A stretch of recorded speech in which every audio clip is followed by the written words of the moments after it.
let's not talk about that, since it just reminds me of how very far behind I am and how much work I have to do before I feel sane.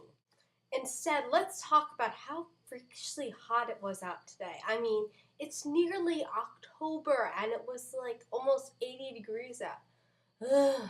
And, well, it didn't help that I had a cross-country meet, but still, it's not summer anymore. When is it going to cool down? I mean, summer's nice and all. It's just a bit too hot out now. Also on my mind is the fact that my driver's test is in about 3 days, and I'm getting to be a little bit nervous.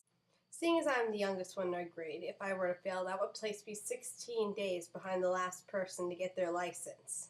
I really don't want that to happen. So I was practicing parallel parking in my grandma's car this afternoon, and it wasn't pretty. Did you guys have problems, or did you think that you shouldn't be allowed to have a license after just driving around the block and doing so little?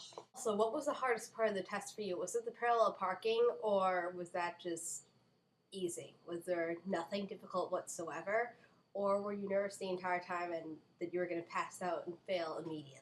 Last thing on breaking news is that Summer got a new collar!